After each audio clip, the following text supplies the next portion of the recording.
guys, so I'm going to start the install. I'll do a few simple steps this evening. It's going to rain out and I have 2 days to complete this besides this afternoon or this evening. So, first step that they give you is to download the software for your program module. So I'm downloading that now. Once that's fully downloaded, it is. Go ahead and run the install.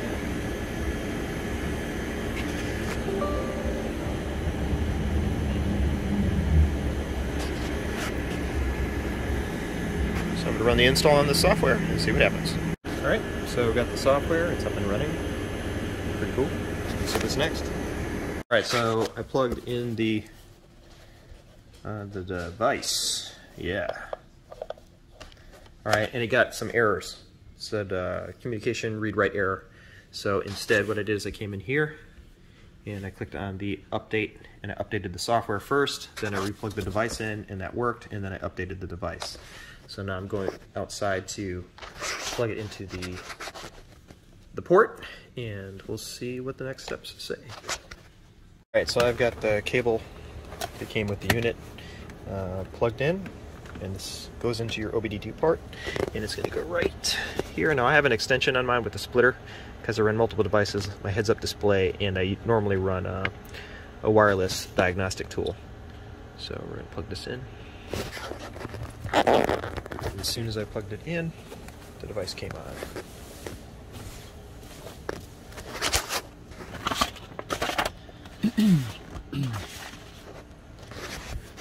Alright.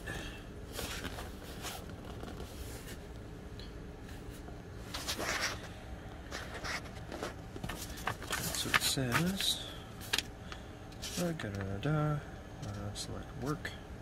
So we're already on work, so I'm just going to select work. Alright, ran Toyota.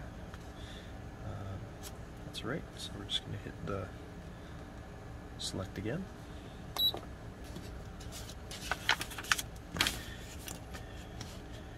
Light Forerunner. Alright, let's see what they got as choices in here.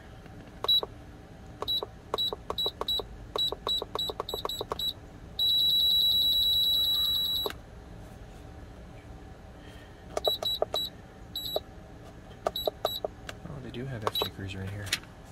Check that out. Well, or FJ Cruiser, depending on what you select. Very good, that's what the instructions say, so we're choosing FJ Cruiser. And if you have a Forerunner, then it's going to be the 194 KW60 260 horsepower.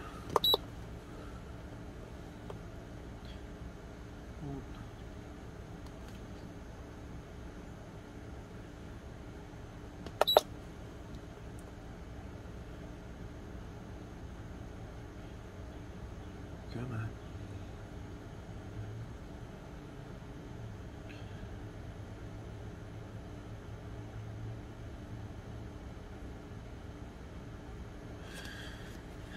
If you have an FJ Cruiser, let's see, 268. Alright, so highlight 200 kW 268 HP version if your engine is Forerunner, or 194 kW 260 HP engine. 194, where are you? That looks like the right one, but let's just see what this one says.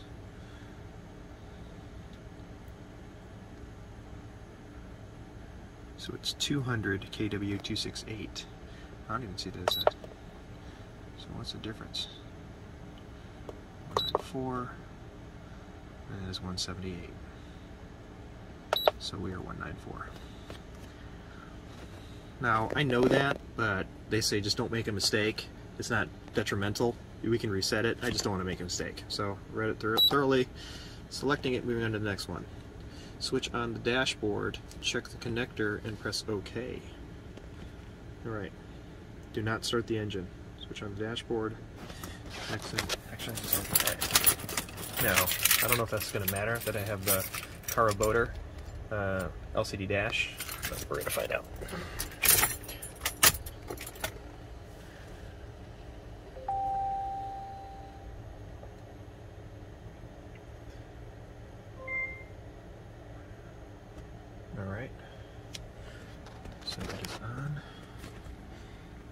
choose OK.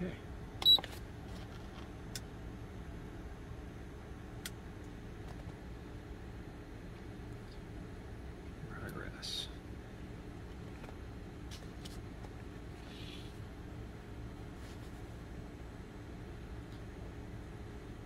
Switch off the dashboard to continue. Trying to kill it.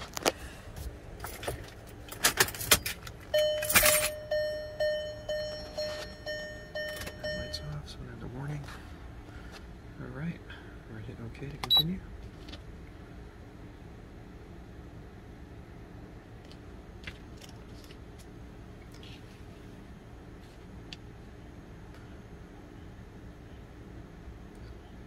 Switch on the dashboard to check the connection and press OK. So it looks like it's repeating.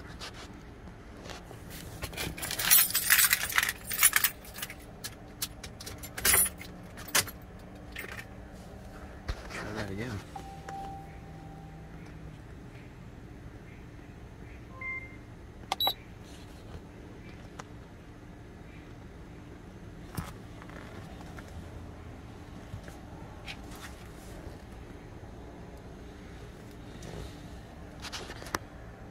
Alright, so this is what I'm going to do with this.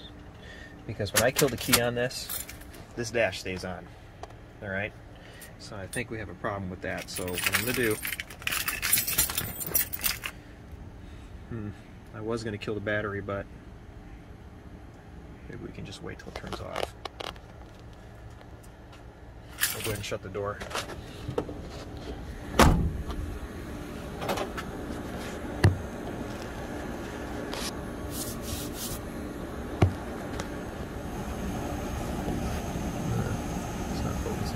See if it turns off.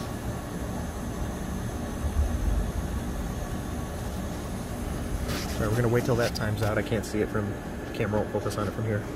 But it does have a timeout, so I'm going to wait till that actually times out and then continue the video and see if we get that repeating prompt. Alright, so this has a long timeout mode, but I've got a battery kill, so I'm just going to kill it and then turn it back on. Hopefully that doesn't kick back on. And hopefully that didn't. Yeah, it did. It interrupted.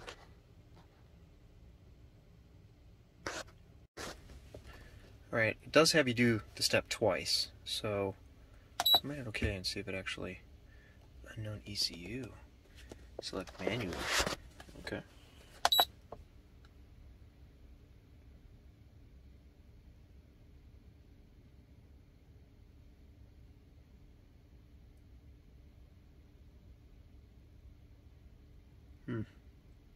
Gives me one choice. So I'm just gonna hit OK on that.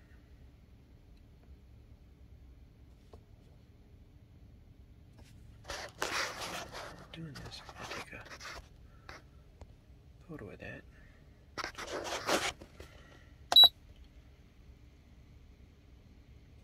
Okay. So it said USB cable. Wait for connection, switch off dashboard, task. Identification. There's no screen that brings me to the identification, so I'm just going to see what happens. Okay, cancel. Okay, go back.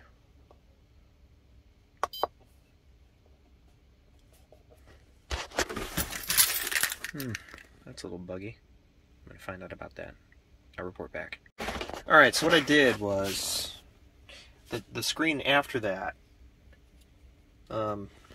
didn't follow their instructions. I was supposed to get after it went on and off, and then on and off, right here, switch off, I was supposed to get a task successfully completed. But instead it said unknown ECU, so I chose the one that gave me only one option, and then the next screen said ID. So I clicked ID, hit OK. It had me turn the dash on and off again, and at this point it says it's completed. So I'm going to hit OK on that. Looks like we're here. Alright. So now I'm going to go back into the laptop and take it from there. Okay, so that was a little odd. I don't know if it had to do with my LCD dash or it just didn't recognize the ECU, but you're supposed to turn it on wait, turn it off, and then, you know, well, you repeat this step twice, and then it says task successfully completed. It didn't finish. It said couldn't recognize the ECU. So it gave me one option. Once I was done selecting that option, I hit OK. It had me do it again.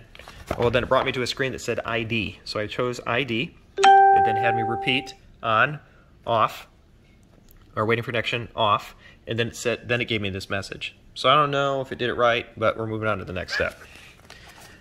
All right, so next step is to hook this back up. Comes on. All right, and it's communicating. And now all of these buttons are on, so they weren't on before. So let's see. It's connected. Next button, it's fine. So I'm gonna hit OK on that one. All right, so next step says panel device is connected to. Click on the next button. Show the arrow.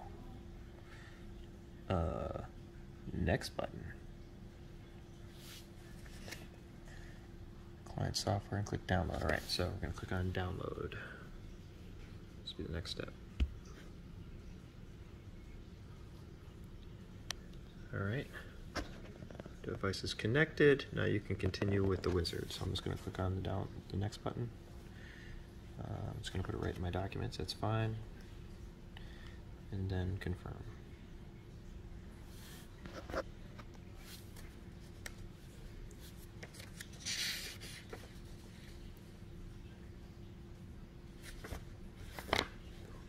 PC information is correct.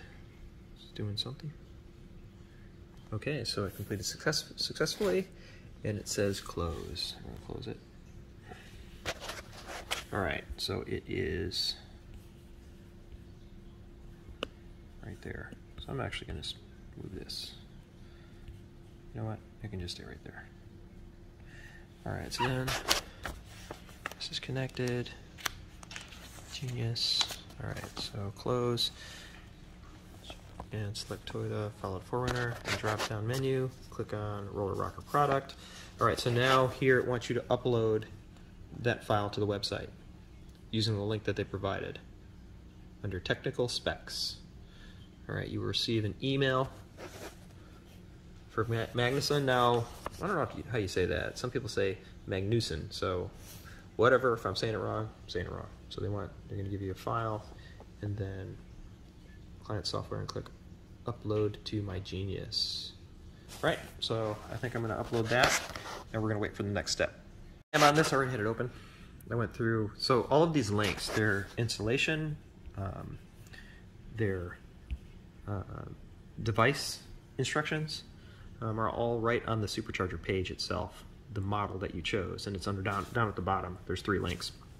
You have to flick through one of those tabs there. All right, so I'm just going to follow this information and send it off. Submitted the information. What was really weird is I used one of my other emails, and it knew that the Supercharger wasn't supposed to use that email. So when I purchased the Supercharger, I used a specific email for the order.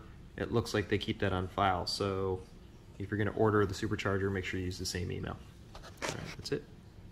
All right, so the first step of setting up the Supercharger is they want you to use the flash tool and go through some steps to let it know what ECU you're working on.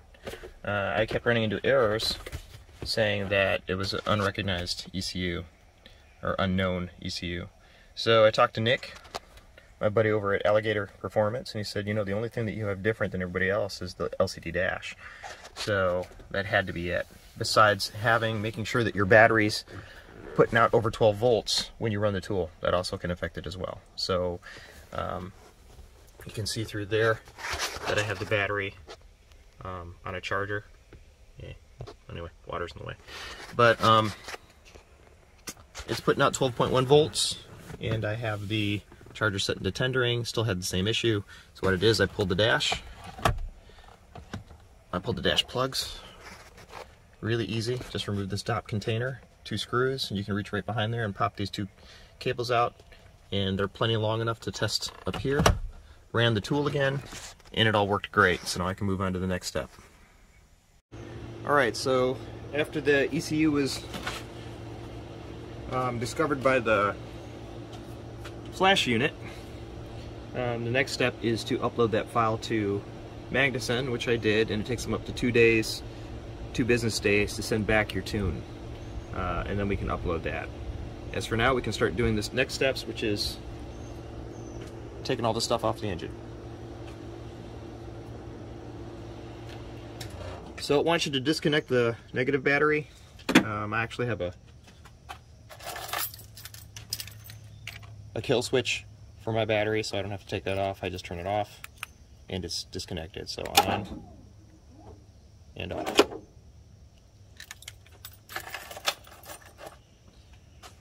Take the cover off.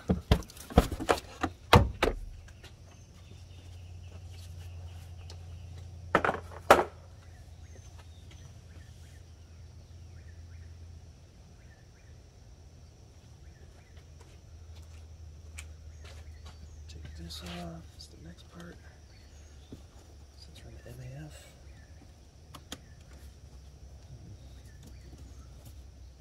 That's a little tight. I'm gonna get something for that.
I just disconnected this line.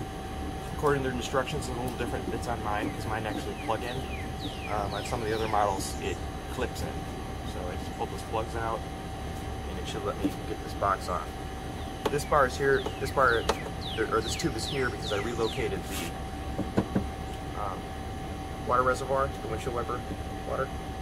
So that takes up this spot, so I had to move this unit back here. So that's what this hose is.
Disconnected the clip on this side. I'm going to remove this hose and take off the vacuum line.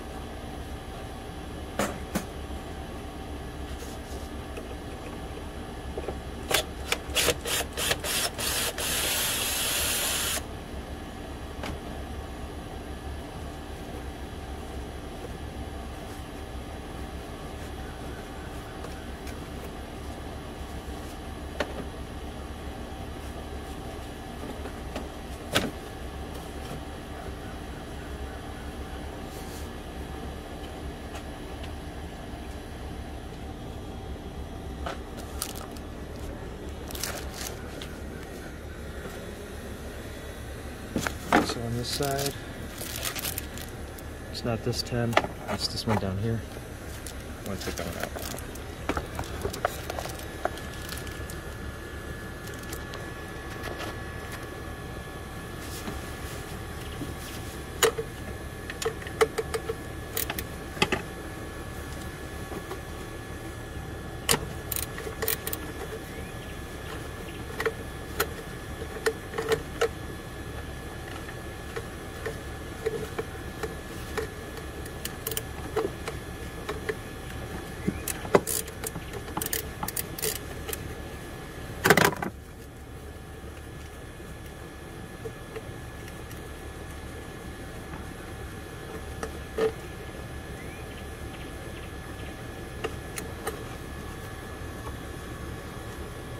Very good.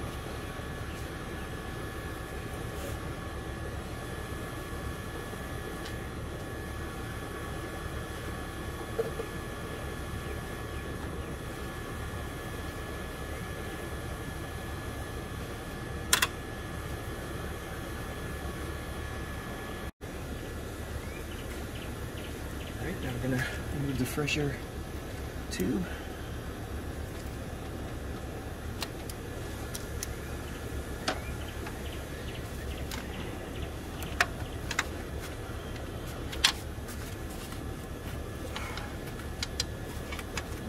Pretty loose. It's not like it's bound on anything. Alright, so we're going to remove the throttle. Alright. Alright, so got a clean container for your antifreeze, and on the FJ it's going to be right here is where you're going to put a 5/16 hose coming down. On the 4Runner, it's going to be on the passenger side.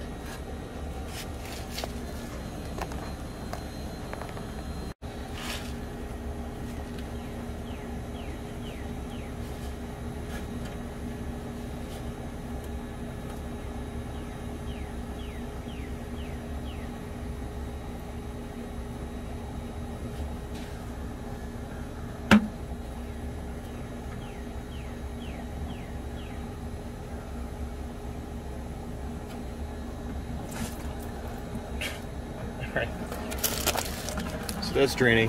Yeah, that's going to take a little while. I'm going to remove the cap from the top now.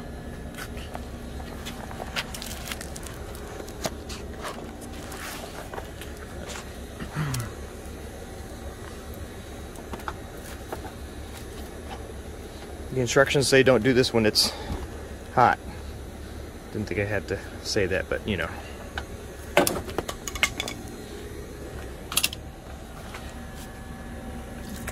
Alright, that's better. Alright, so now we're going to smooth the top cover here. Alright, so mine's a little modified because I have a body lift. So my radiator is raised actually.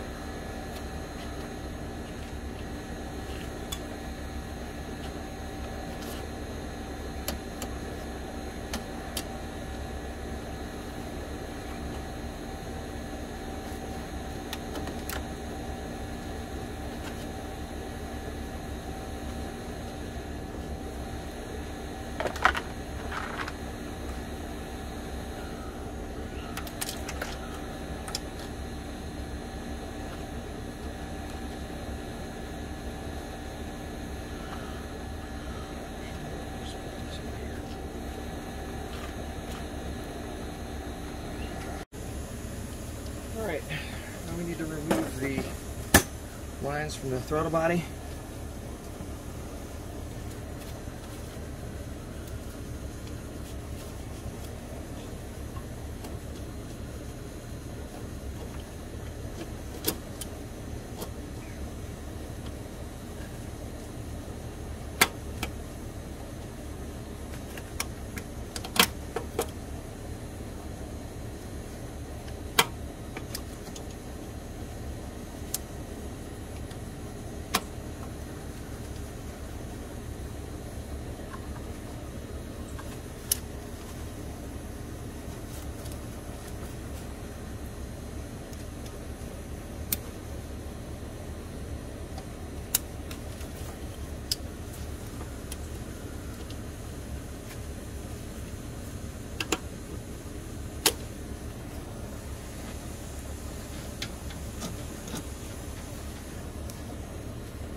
Alright, these are off. Alright, next are the 10mm bolts for the throttle body.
that's out. That is a tiny throttle body. Alright, so now we need to disconnect the Evap lines.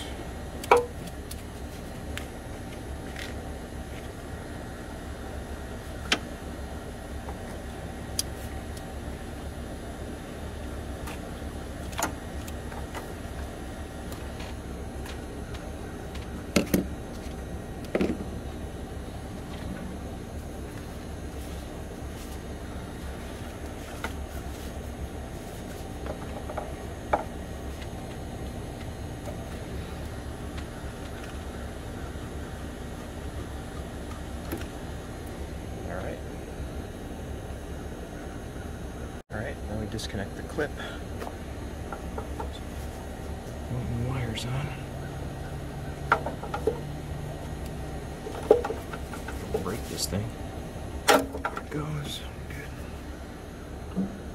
Alright, so now we're going to remove these two retainer clips here.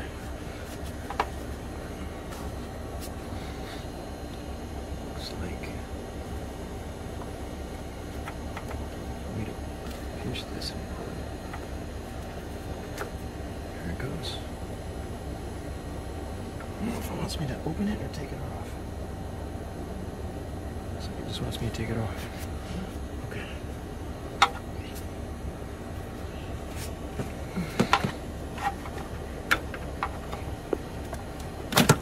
So how that works is they say pinch and pull, but it's actually a pull.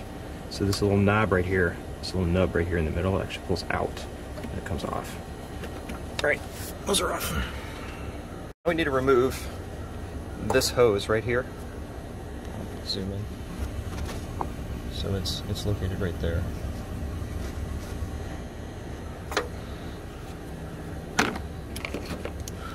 That one looks like it's going to be a doozy to reach.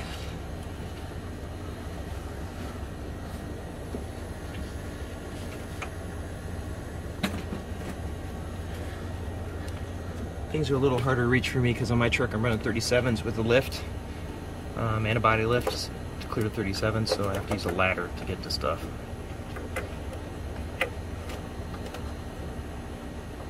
Big deal. I'm gonna move the camera for this one. Alright, so I moved the clip, and I thought I was gonna have to get in there and pry this little hose off, but honestly, if you just put your finger over the top and push real hard, it pops right off. Alright, so it's off. Alright, so we're going to remove the 12mm socket, or bolt on the front of the manifold. When I did my LSA Supercharger on my LS1 Corvette engine, man, I tell you what, I had to guess everything. And it did start up, it ran just fine on the first start, so we nailed it, but there were no instructions.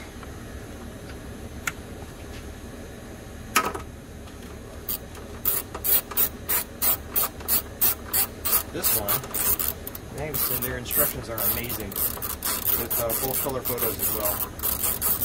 It's pretty easy. I was looking online for a video because I like watching a video when I do it instead, and I couldn't find one. Alright, that's out. Alright, now we're going to remove the one on the driver's side.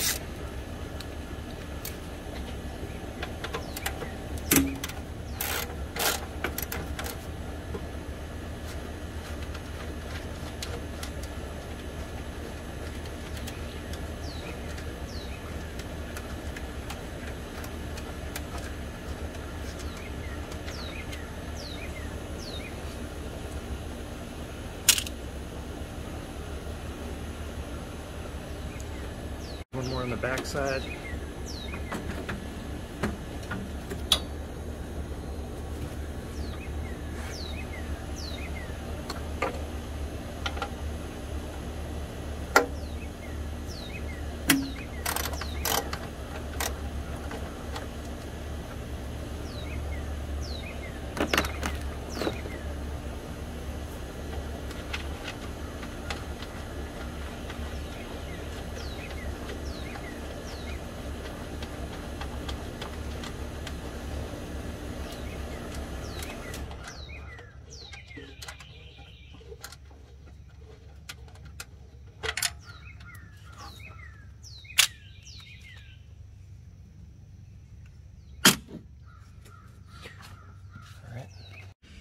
Alright, so the next step is to remove these Allen bolts right here. Now the thing is, I didn't know I had one this size. I almost had to stop and go get one. This is an 8mm Allen key.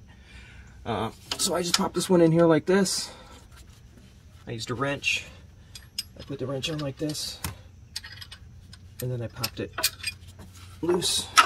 Do the same thing with this one. You do them all that way.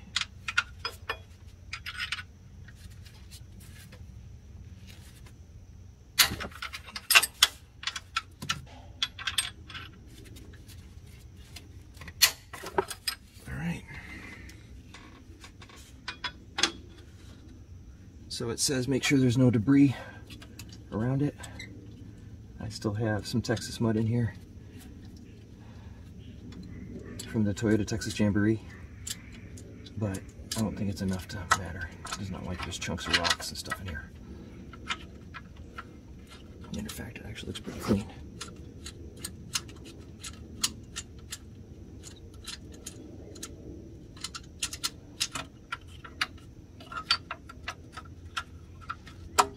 Alright, so this will take me a little bit longer to get out, so I'm going to pause the video.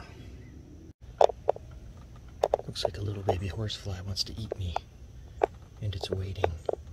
Do you see it?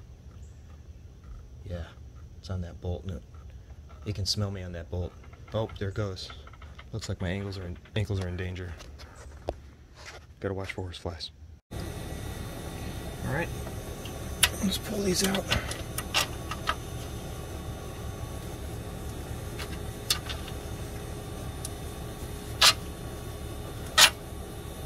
Alright, we're ready to take the manifold off. Sorry, forgot these two. See, these are 12s.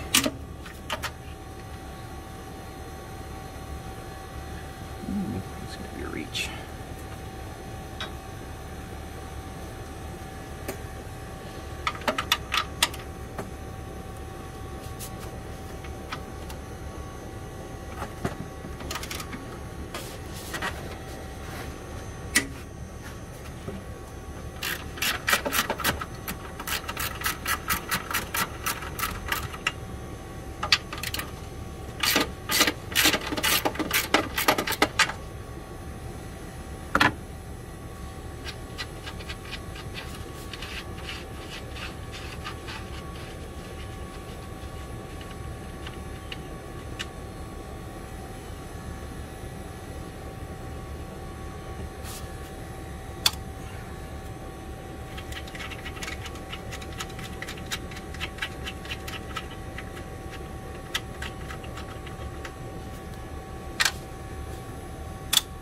Alright,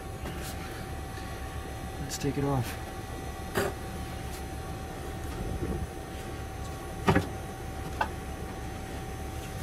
Very cool. A little more distance.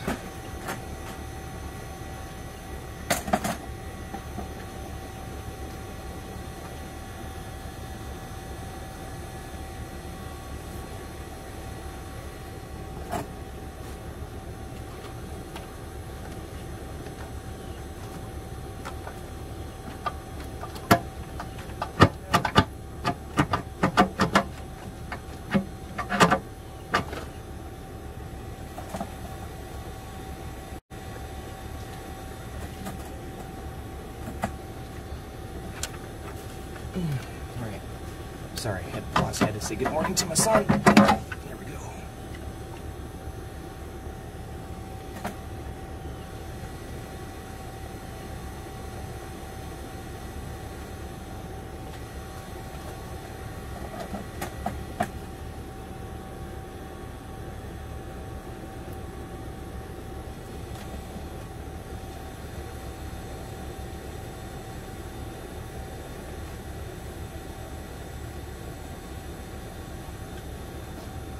Alright, so now the next process is I'm going to clean off the top there, and then I'm going to cover that with tape so I can't drop anything inside the engine.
So now we need to remove these studs. I think they're 5mm.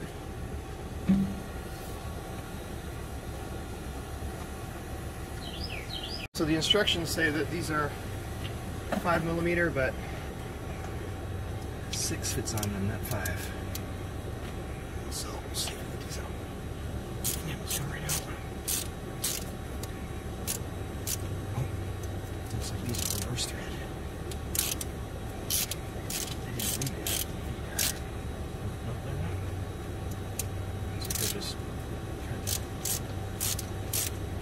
No, they're not. Reverse thread.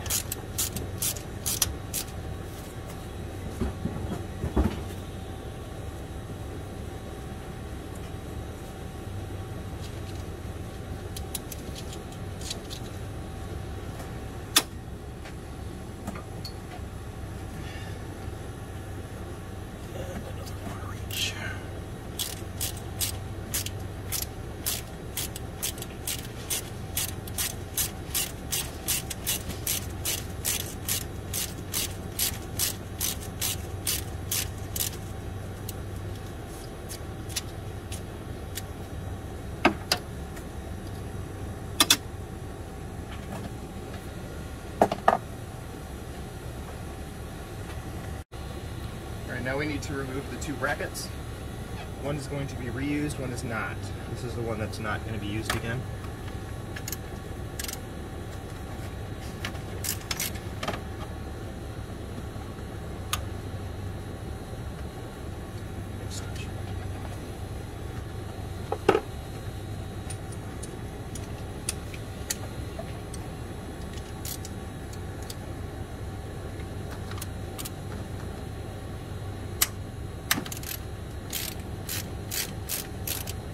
This one is going to be reused.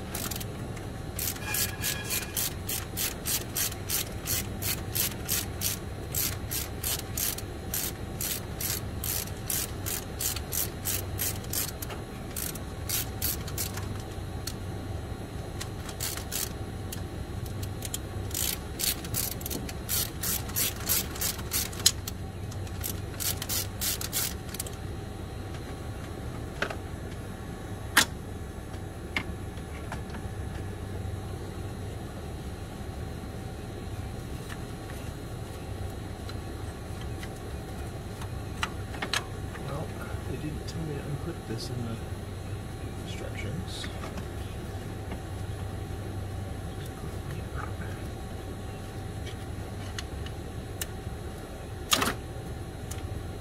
So removing this clip was not in the instructions, or the harness from this part, so you're going to have to remove the harness first. That's what I do before I take it off. You see it there.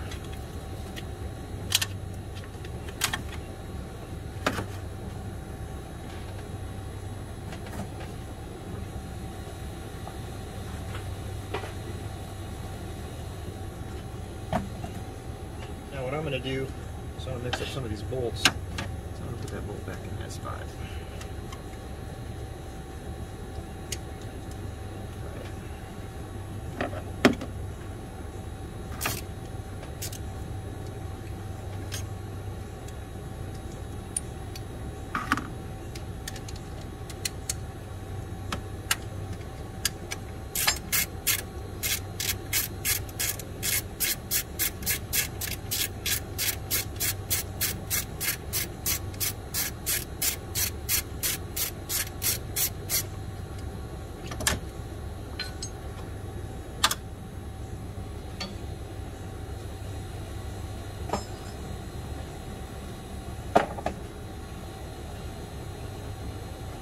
Okay, so now we're going to remove the rear bracket, and that bracket is not going to be reused.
Alright, we're going to remove two brackets. One bracket we're keeping is going to bolt on the back of the supercharger. The other one we're not going to keep. So what sizes are the tabs?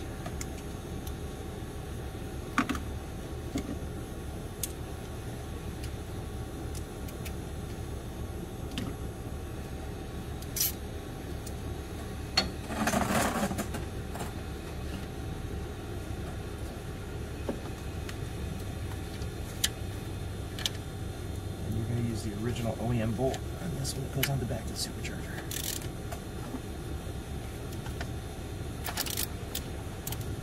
And there's nothing like working on a clean engine.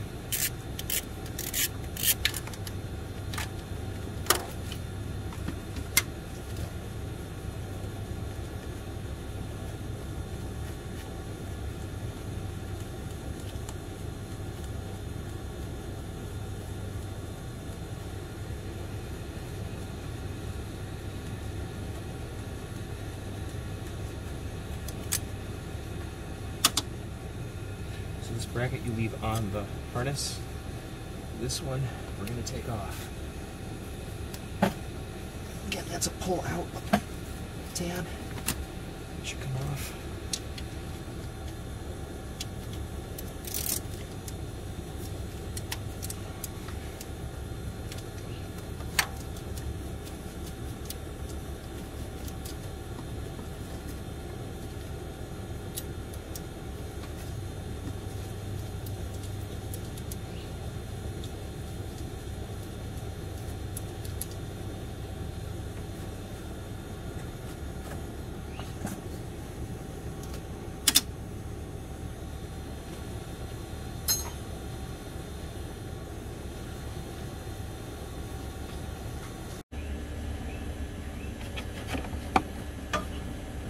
Alright, so the next harness bracket we're going to work on is this one here. What they want you to do is they want you to leave this bracket here, but you're going to take this clamp and you're going to flip it around so you can push the wire farther back.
Go.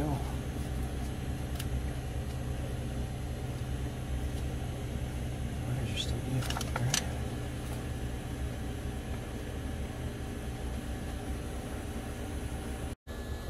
Alright, the next part is to remove these two plastic clamps, and they will not be reused.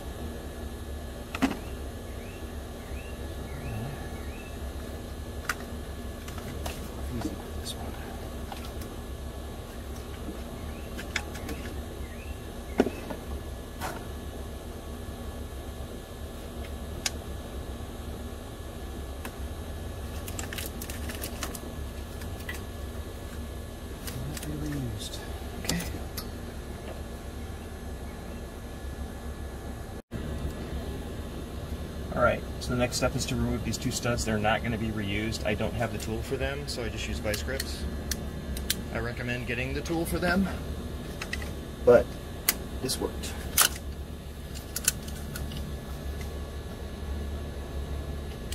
Again, these won't be reused.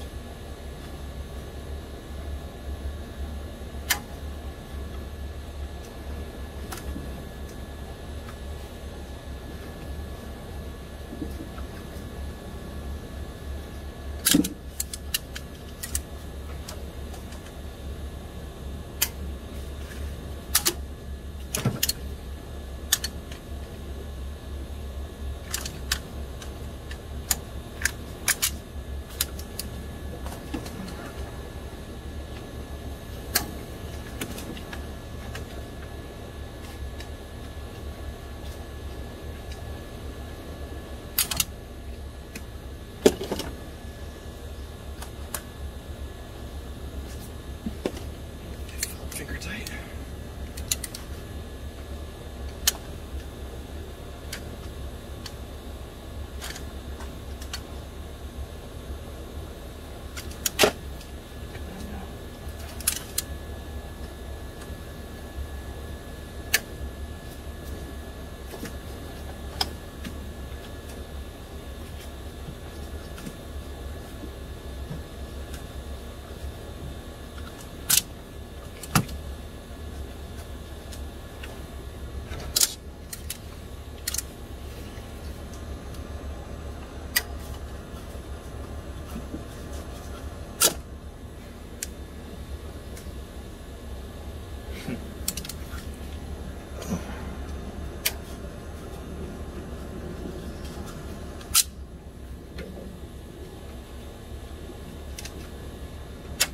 Right. Alright, so some of us have air injection valves. My 2014 TTUE does, so I have to remove the secondary air injection valve. So first thing is to remove the clip.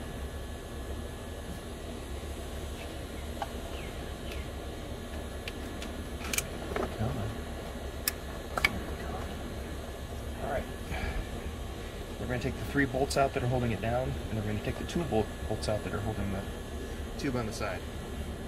So these are 12s.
These are 10s in here.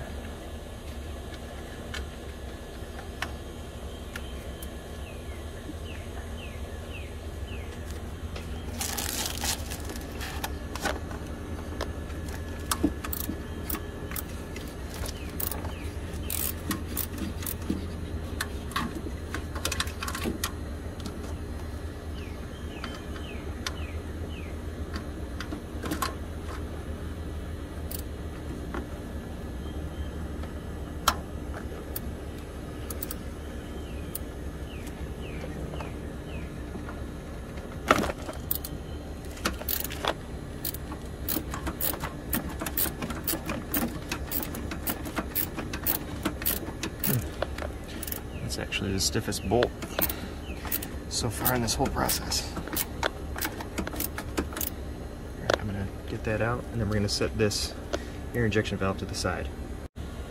Alright, those two bolts are out.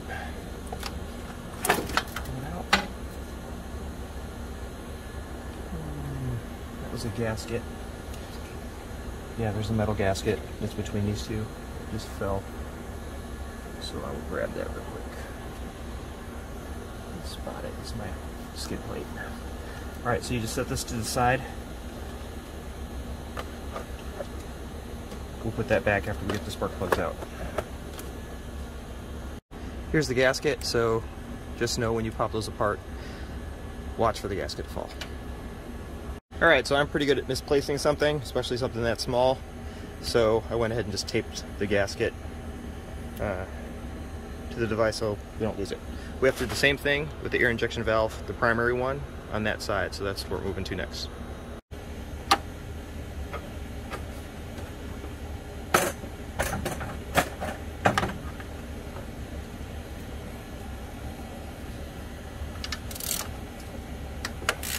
I use WD-40 on one of the bolts. Seems like the only stiff bolts I've encountered so far are the ones that are sticking through. All these bolts are covered except for this one here, and the same thing on the other one. So I just did that with WD-40. Those are really tight.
Good.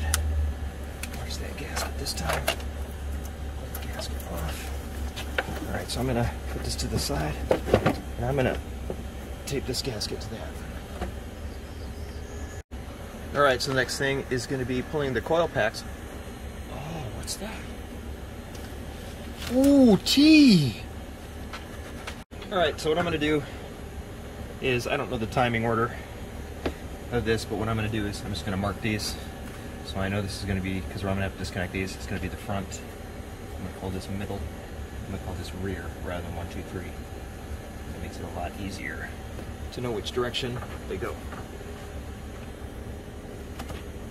I'm doing the other side now.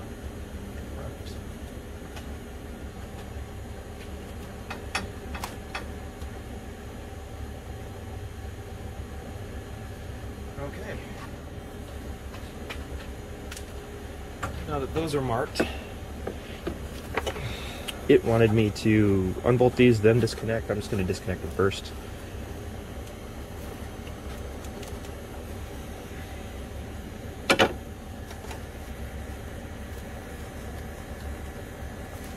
Yeah. It's going to need a little bit of help.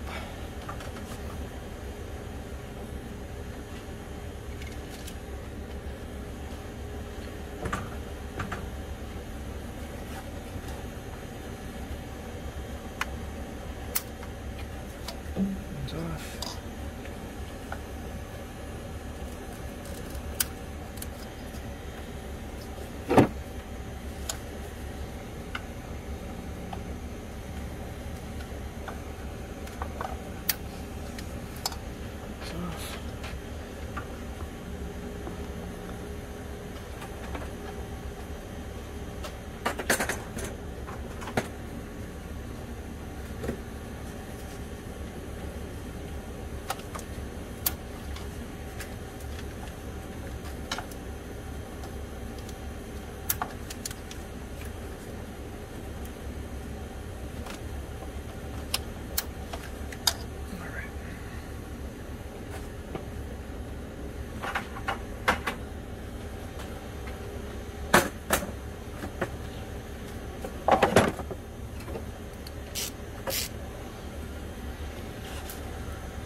Just checking for any debris.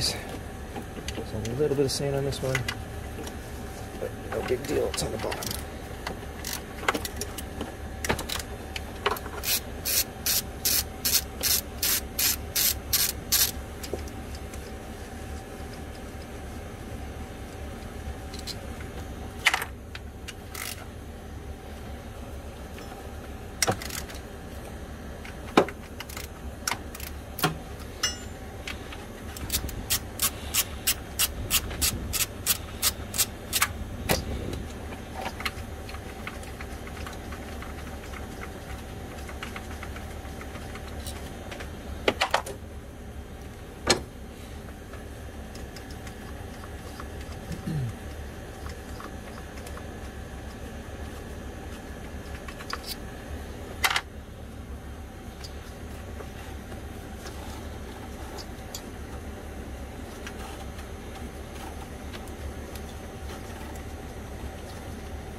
So I'm going to pull them loose. I'm not taking them out all yet because of these open holes.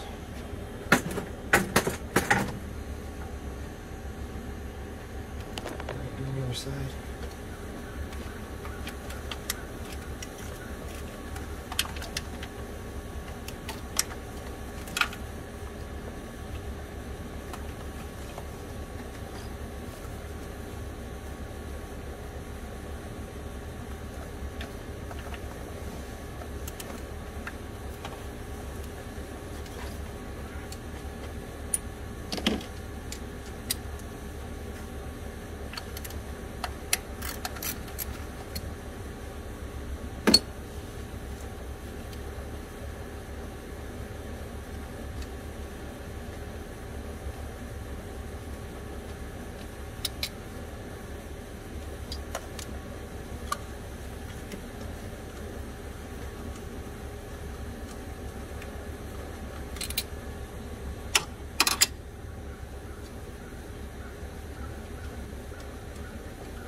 Alright, so everything's loose. Moving on. Okay, so sometimes when you do a supercharger, the coil packs are replaced with more powerful ones. Apparently we're going to be retaining the same ones. So I also marked the coil packs. They want them in the exact same position. So they're also front right, middle right, rear right, and so forth. Alright, so this is the spark plugs they give you. This is one of them, gapped at 0.032. I'm going to go ahead and pull the front coil pack out. Now, I'm not used to this. I'm used to doing the spark plugs that are right under the exhaust. So this is new to me. So I'm going to just keep this clean and put it on top of that. Alright? What does the spark plug do? Alright, so this is one of the new spark plugs. It's gapped at 0.032, and it's going to be 15 pounds of torque with your wrench. I'm going to go ahead and pull out the one that's in there.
Put the next one in.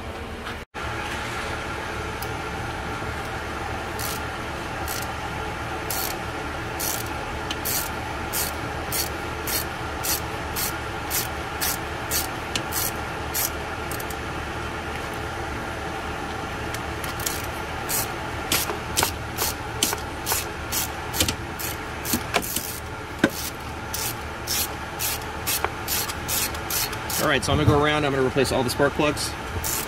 You guys know how to do the spark.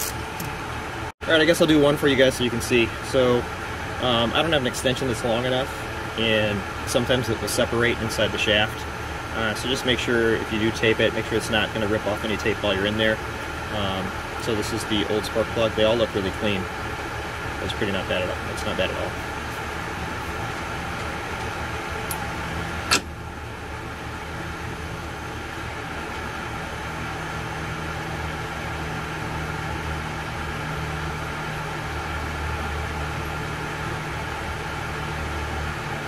Alright, so I had my son go ahead and pre-gap these for me. Pop them in. I'm going to put some anti-seize lubricant on these. I'm just going to do a couple lines.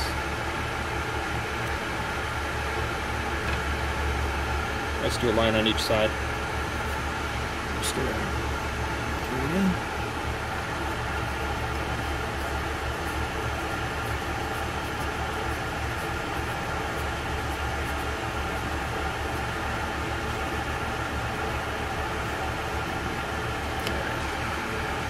So we've got the torque wrench.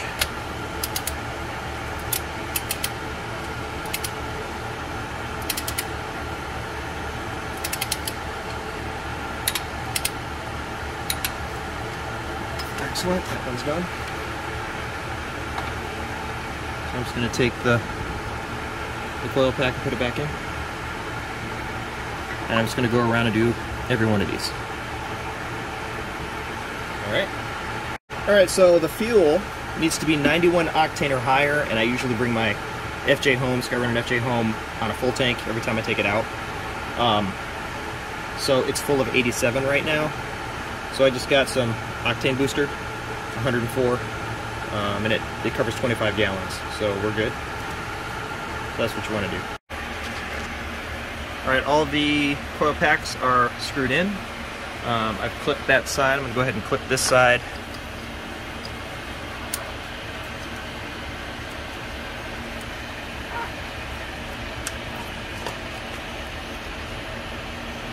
And then I'm going to put the air control valves back on, both sides. I'm going to do them in reverse order, just like I took them off. Okay, so don't forget to put your gasket back on.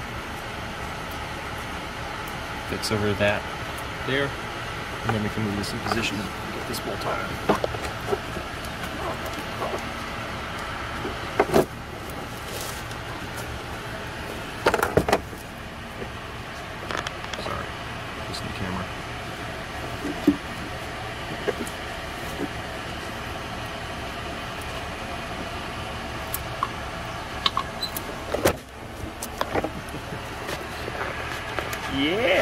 gravity is strong.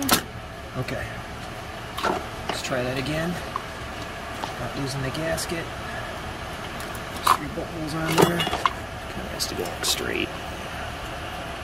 We get a lot of flex out of this.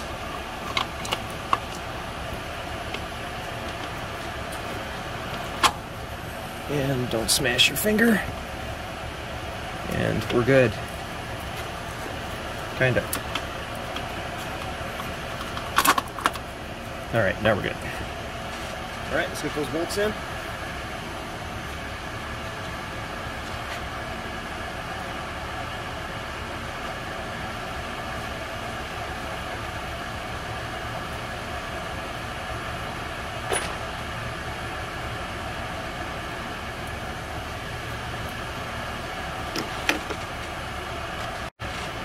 Alright, so don't forget to put your gasket on first. It actually mounts to this piece first. It's got little clips that let it hang onto this.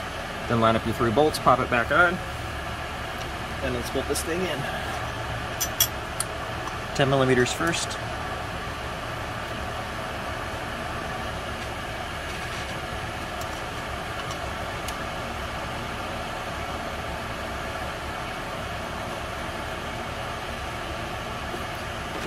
And then we need to nuts to go over those.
Now I am known for driving off and having tools fall off on the highway.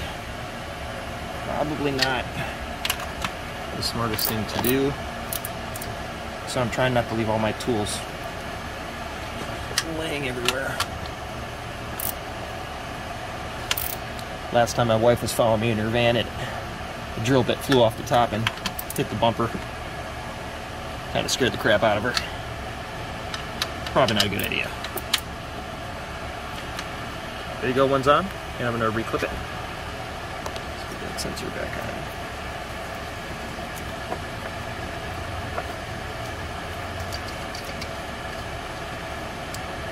on. Alright, moving to the other side.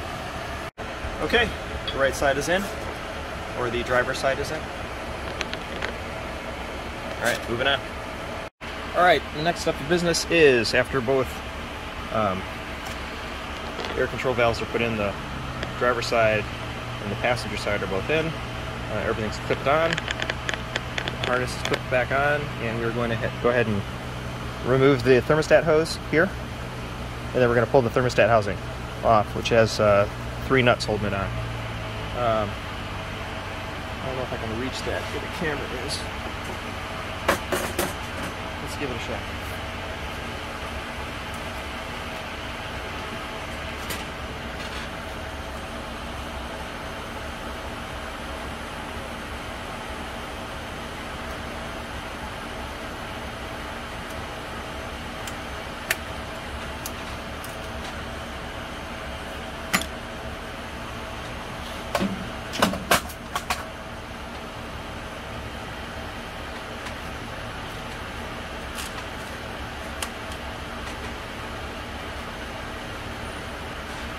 Alright, expect some fluid to come out if it hasn't already drained. Well, I guess we're good.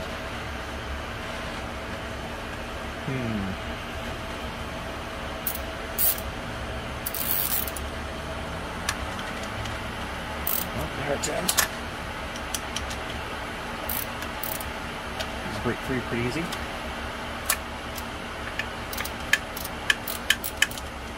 Get an extension for that one.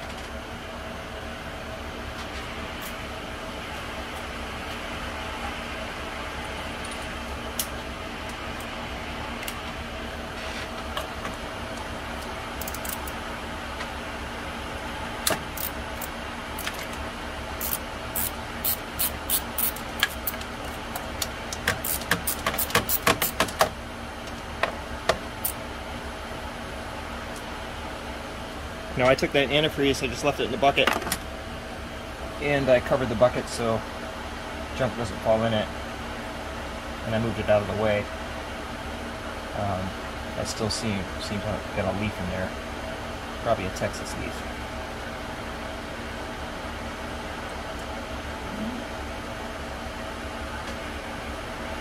Oh, drop that nut. I have to find that one, and I am seeing antifreeze starting to leak. It's on the other side of the thermostat. So we'll see. That's the first one I dropped.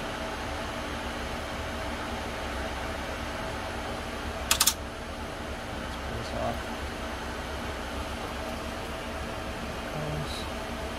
Alright, so I'm just going to set this here for a second. See if I can locate that nut I dropped. Alright, give me a minute. Alright, I got the nut.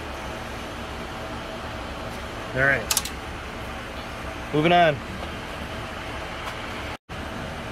Alright, so I'm just going to put a rag in here. Good enough. It says save this for later use. Not sure if we're going to be separating that or not, but I'm just going to put it over here. Alright, moving on. Alright, there's a bracket that holds this tube here. We're going to go ahead and remove that bracket. It's the next step.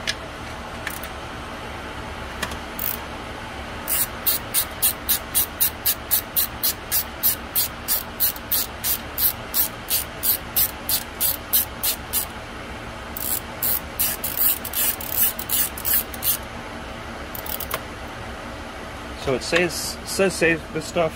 Probably going to use it later, and I guess they give us a new bracket to hold this. So right now we'll just leave that as is.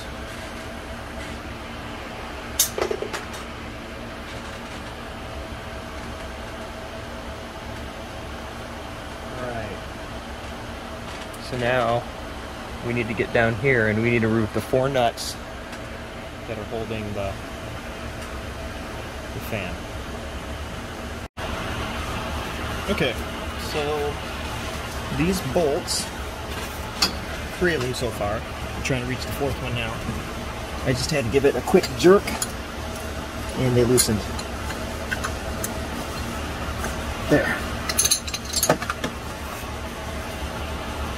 Just a quick jerk, come right off.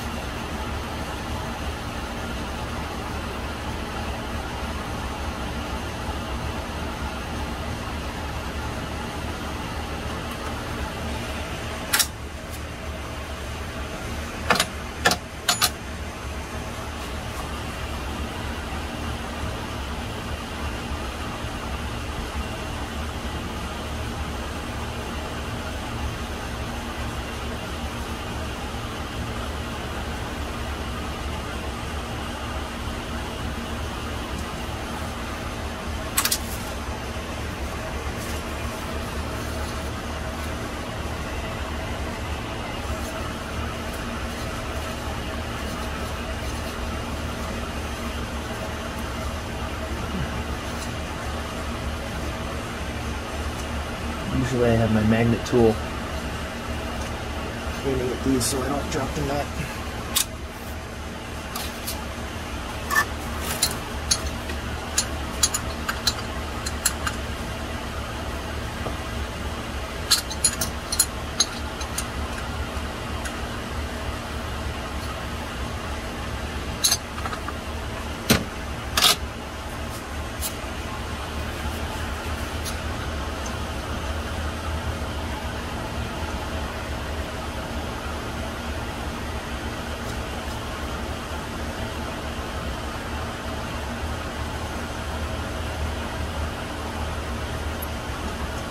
Alright, that's all four.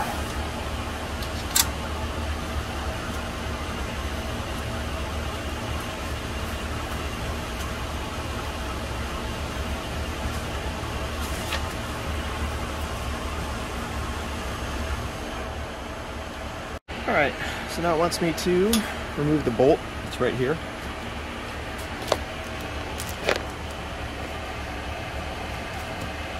Right here. 16mm, I think.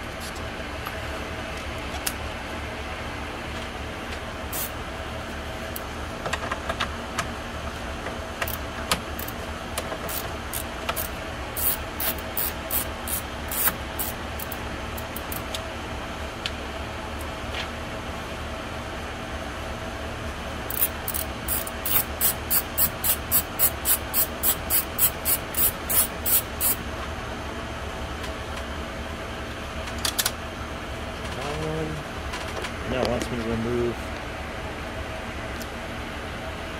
the bolts holding the reservoir.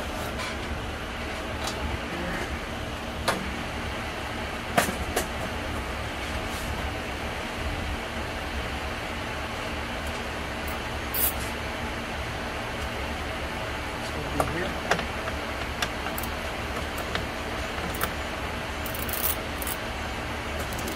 See. I don't know if you can see it over there, but there's a bolt here on the top. There's one there at the bottom too. It's not going to be an easy reach, you'll just have to reach around the front.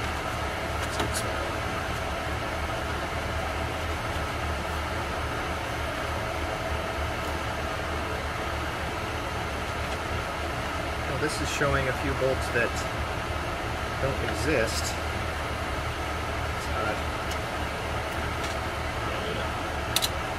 Alright, so that one, and then the one on the bottom. It says nothing about this one yet, so I think we're just going to leave that on. Here. Alright.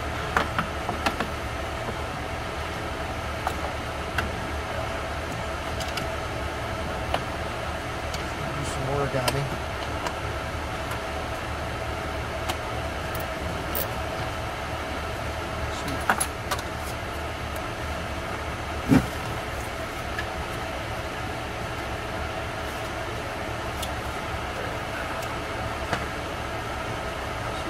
Extension on that.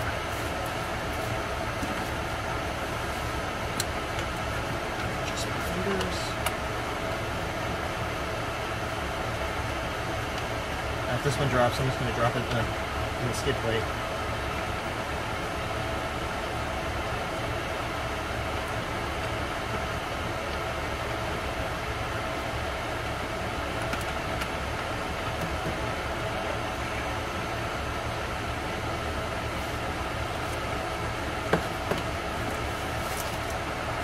Alright, those are the longer bolts.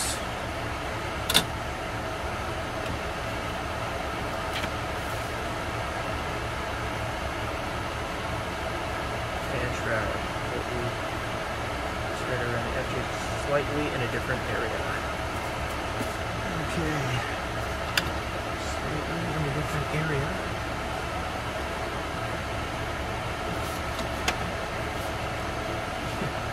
Slightly in the visible area. Where's the fan shroud bolt, people? Oh, it's right there. Okay. So I don't know if you can see it, but it's through here, and it's just above that bottom reservoir bolt. That one's going to be a doozy. Alright, so let's get that out. I'm going to stop the video for now. Alright, so I got that same bolt out using the same technique. Once you loosen it, you can reach it. I just put a socket on the extension, use my fingers to take it out. Alright, so now it wants us to pull this. Pull this out. And it's going to do that. I like to loosen it up a little.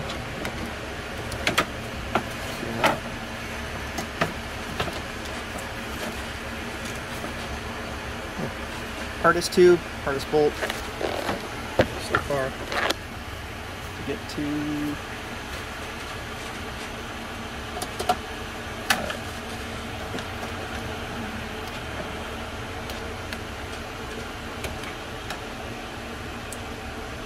There it goes. I love this little pry bar. It makes all these hoses really easy. So it makes me knock the phone over. Come on.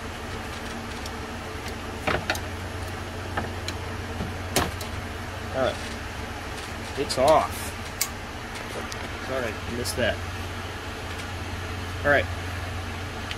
So, full hose. Alright, so now I'm going to have to get underneath and remove the hose clamp from down there. Alright, so because I've done previous mods to my truck, there's some steps I can skip, but they want you to take the hoses off here and also separate this so you can get the fan shroud out. I believe mine's just going to slide out by removing the top pieces, but if you just follow their instructions on which hoses to remove and which clamps to undo, you'll be good. Now the one I'm trying to aim at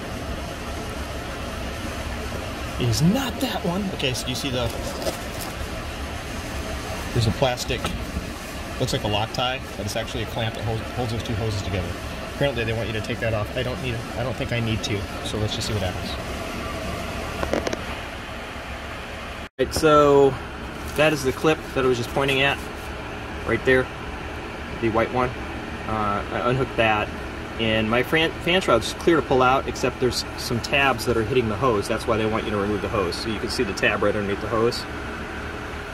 So I'm going to go ahead and pull that off. Alright, so I was able to make enough room to pull the fan out. So we're just going to slide the fan out. Get that out of the way. And that will give us enough room to go ahead and pull the fan shroud out. So it's just connected. The fan shroud should come right out. Right.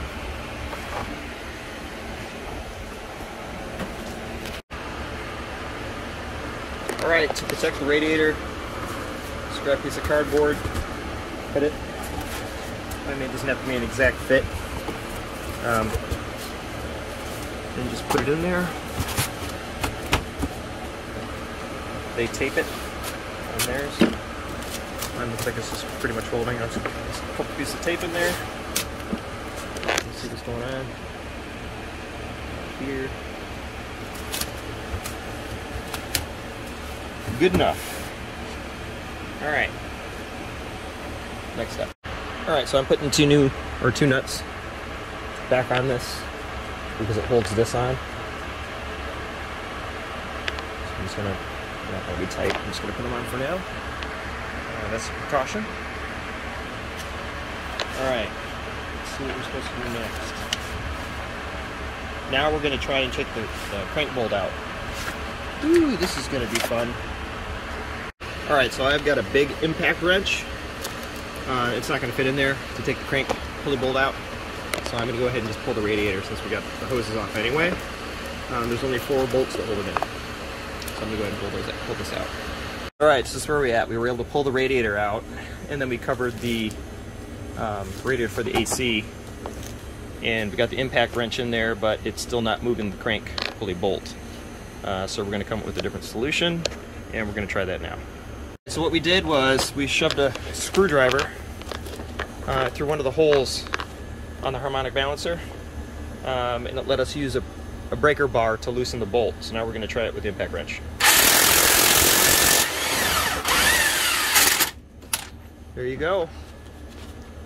Alright, it is loose. Alright guys, so in order to finish tightening that Hey guys, in order to finish tightening the crank pulley down there, we're going to get us a new bit. Right now, all the 24mm bits we have are super long. Alright, so we're just going to move forward with the build. So the next part is to take the thermostat out of the old plastic housing that was there, and they gave us a tool for that. Grab it.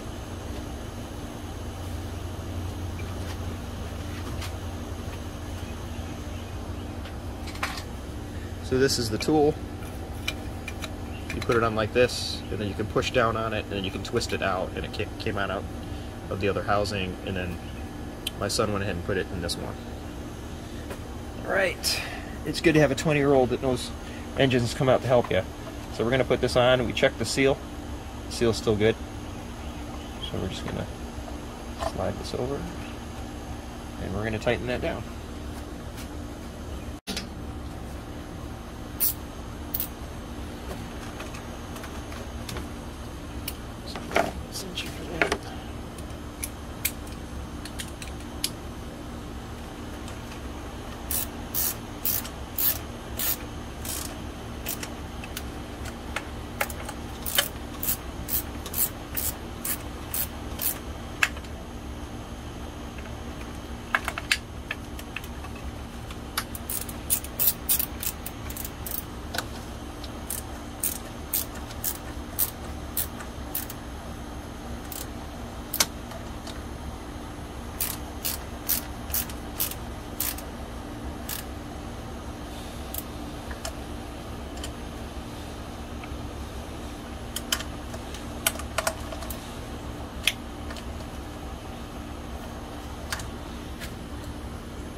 Alright, so now we're going to use the bolt tensioner tool. Also doing on this pulley here. I have the right size socket on that. Looks like a little too big.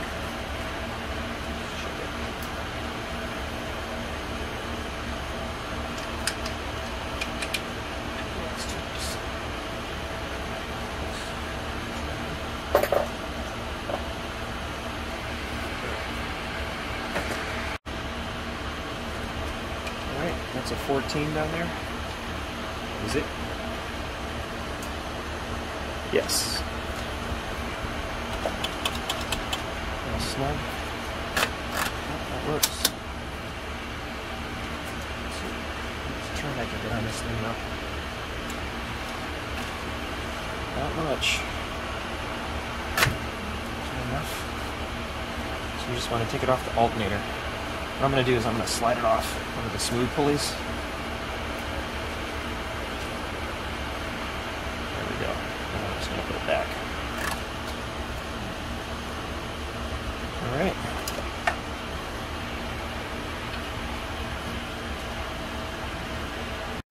Alright, so now we're going to take off the pulley that's right here.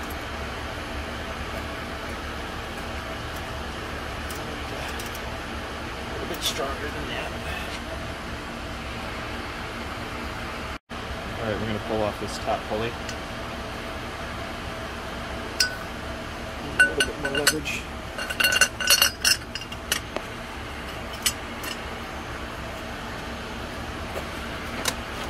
Here it comes. This bolt gets replaced with a stud.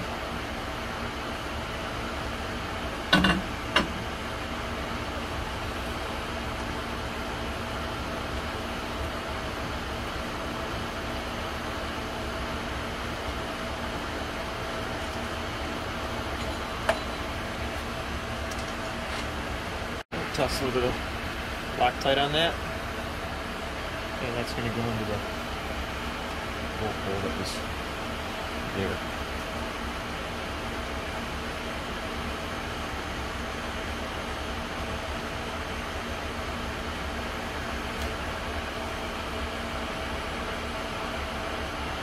Now the way that they supplied everything is pretty cool. They give you a booklet with all the instructions, and they also package everything separate, just so you know.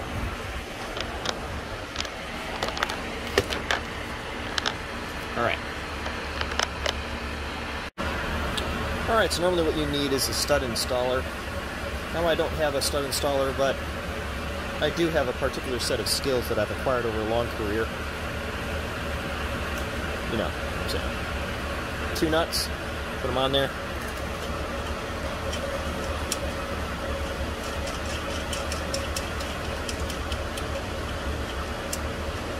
You lock them together on here. You can then use them to screw it in. Okay? Alright, so I'm going to get that a little bit tight in there. Alright guys, to normally get that stud in there, you would use a stud installer. I don't have one of those. But what I do have is a particular set of skills that I've acquired over a long career. Now if you know what that's from, you know. Alright, so just put 2 nuts on here. As long as you lock these together, you can then go ahead and use them to tighten the nut, or tighten the stud. Alright, so the stud is supposed to stick out 40 millimeters. That is 1.575 inches. So it actually doesn't need to be in all the way, so there's no reason to, you know, over tighten it. You just put it in by hand and keep it at the distance that they want it. Alright, so that threw me off a little bit because I could not see the nut in the package, and they said install the original pulley over the stud that you put in, and I couldn't find the nut. It was hiding under one of the pulleys.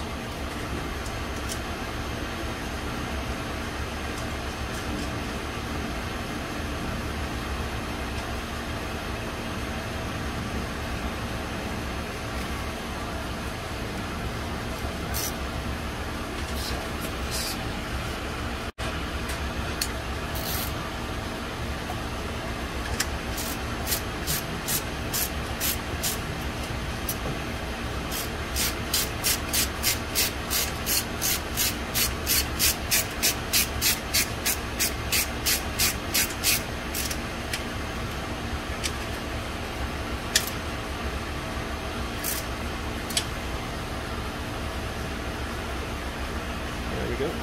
Alright, so now we're going to put the belt back on.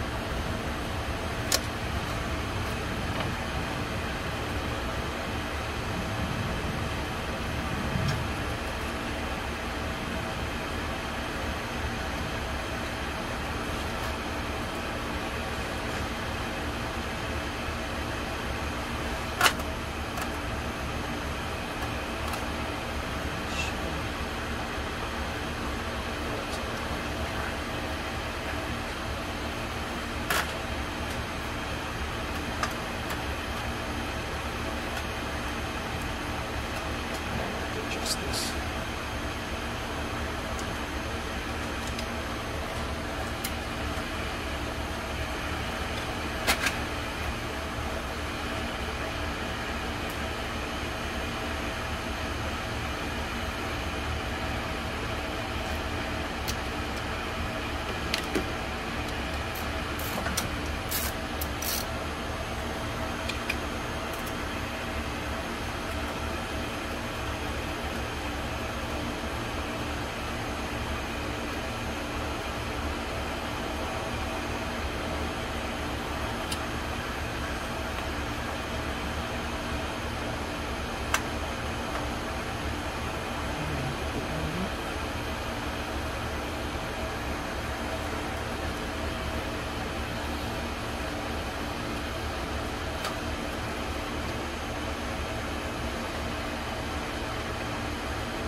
Make sure it's lined up.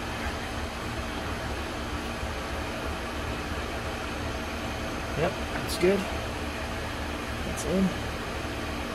Remove these two. Alright, we're good. That's in. Okay, so the next bolt we have to remove is going to be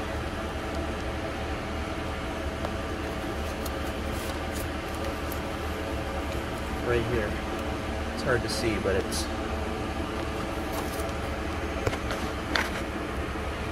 right here. Alright. So it's like right above the alternator. Okay, so I'm going to take that out.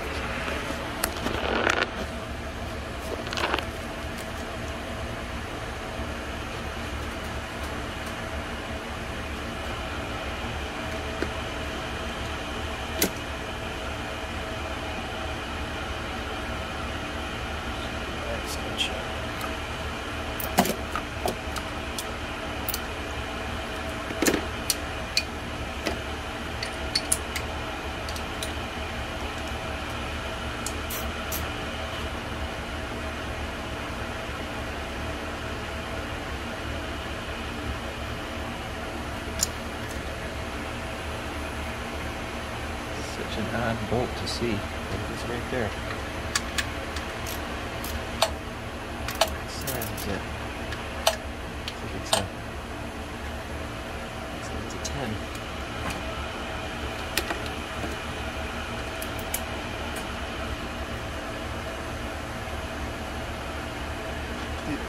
This part of the instructions is kind of vague because it's in such a weird angle. Your shot isn't exactly accurate. All right, 12.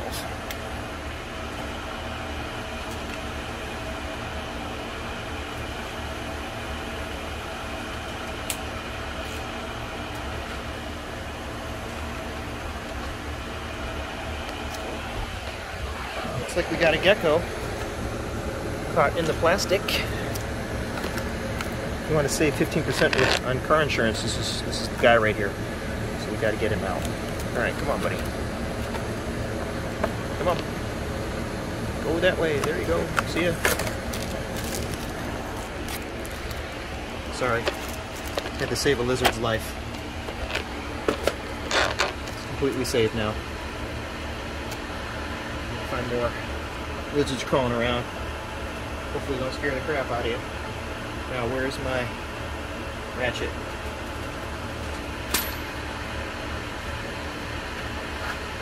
Alright. Can we return to the project now? Alright.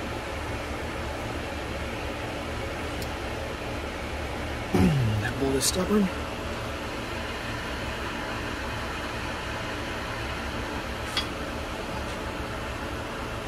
Get my negotiator. And there we go.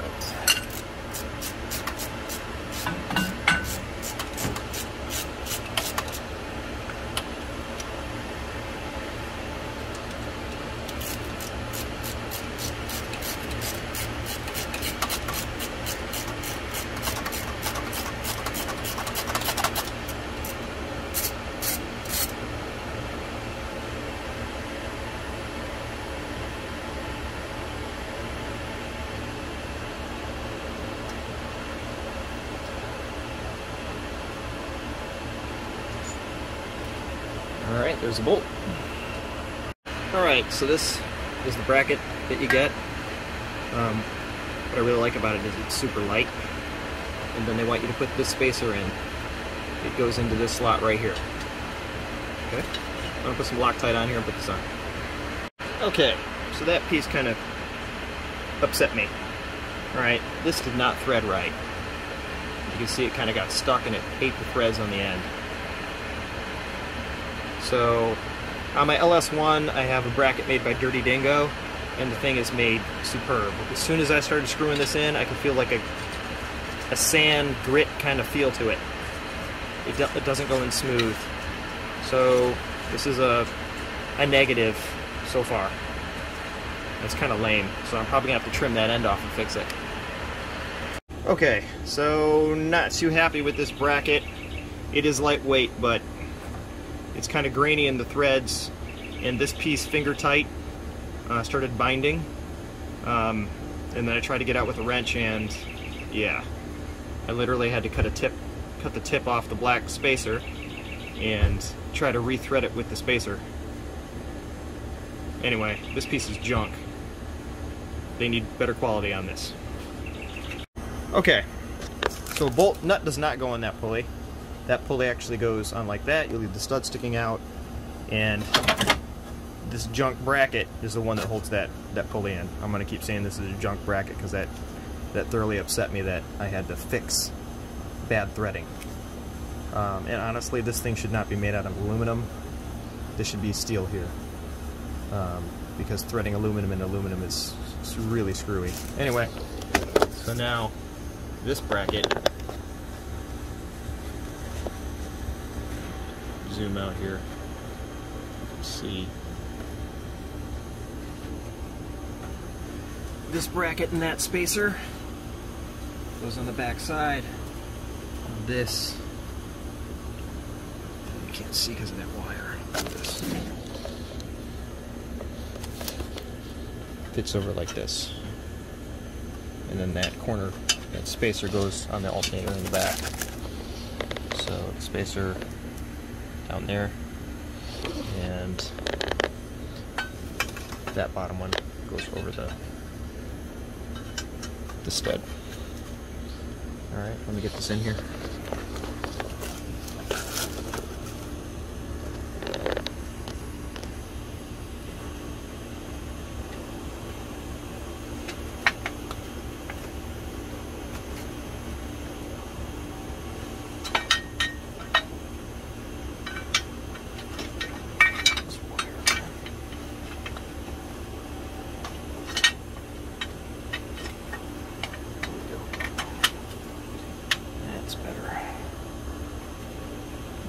Spacer later.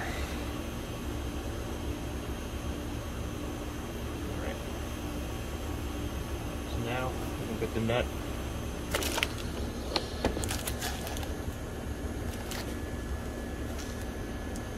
right here.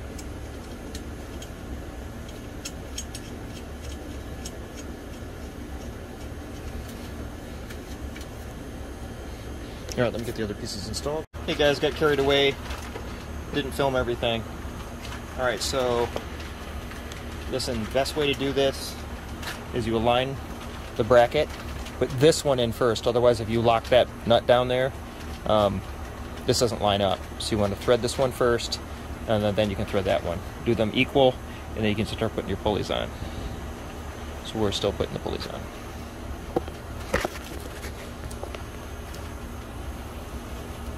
Alright, let's open these up.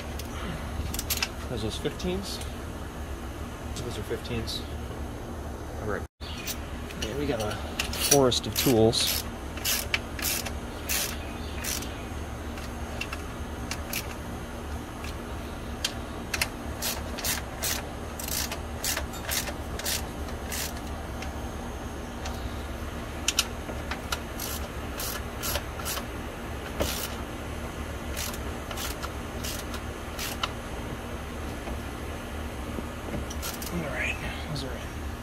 Alright, so next pulley's going in. That's the tensioner, right?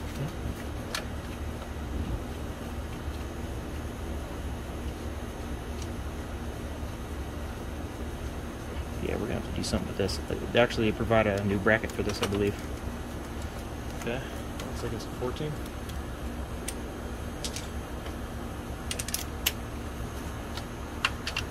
Nope. 13. Where is the 13?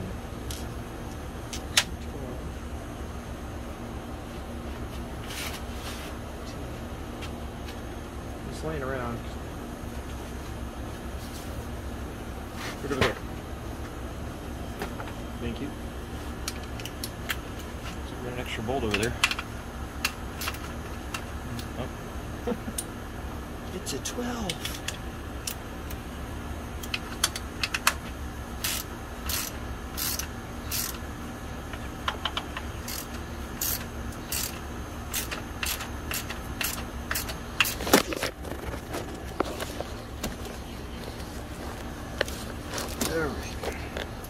Alright, so I'm going to tighten that up. So once those pulleys are in, the next step is going to be to pull that vacuum hose. Alright, there we go. Alright, so what we did is we installed the 20-inch provided vacuum hose right there. Just to remove this hose.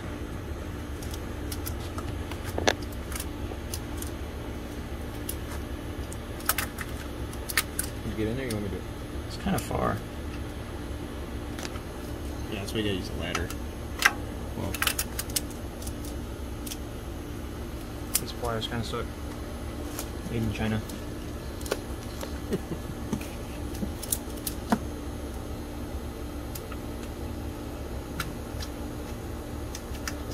Probably do it with my fingers, actually. I don't even know why I'm doing it with the pliers. There you go. Alright. So we removed the springs off of that short hose. That hose is not going to be removed or used again, but we do need the spring clamps. So now we take the 3/8 20-inch long hose and we put the split loom over it, the 5/8 split loom. And you leave enough rubber equal on each side sticking out. Alright, we're going to do that real quick. So, we're using the old spring clamps, and they need to be adjusted because they're not giving enough tension. So we're going to do that, and then we're going to put them on the ends of the hose. Alright, so we're putting the hose back on. The black clamp goes on the back, and the silver goes to the front. That's actually in their instructions. Yeah. Alright, so that's locked on. So now we just figure out where that's going. Looks like they're just laying it there for now. Just clip from the location shown. Alright. This double clip or this one? The one on the left. So we're going to go ahead and get rid of this clip right here and discard it. Also, you're doing that? I don't know how. Here, a little screwdriver.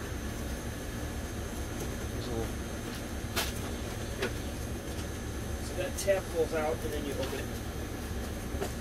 Here, I'll show you. Here. So this tab goes out and then this opens. Oh. Okay. There you go.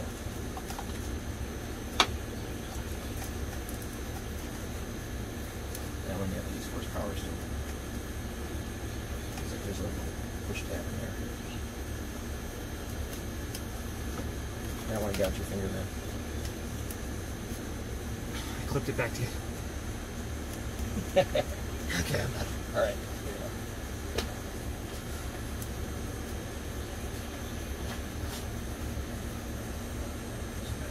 This.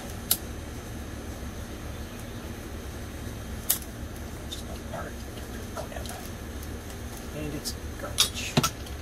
Now we prep the supercharger. Alright guys, so this is the fun part. We actually get to take the supercharger out.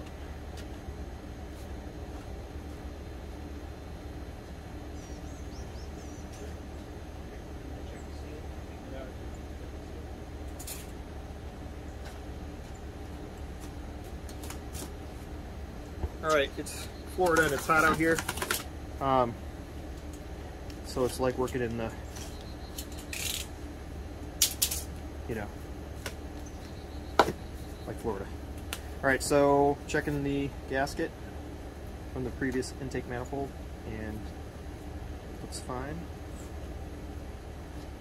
So we're going to use this on the new supercharger.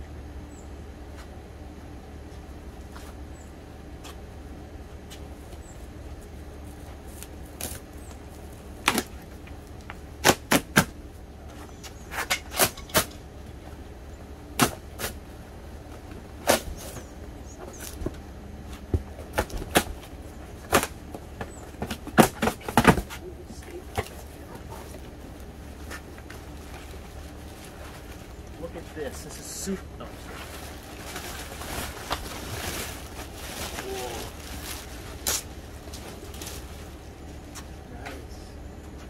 Alright, so you guys can see this. They actually have it ratchet strapped down. That's pretty cool. Wow. Alright. So let's get this out and see what's going on. Very cool. Very cool. Alright. So what's the next step? Let's go look.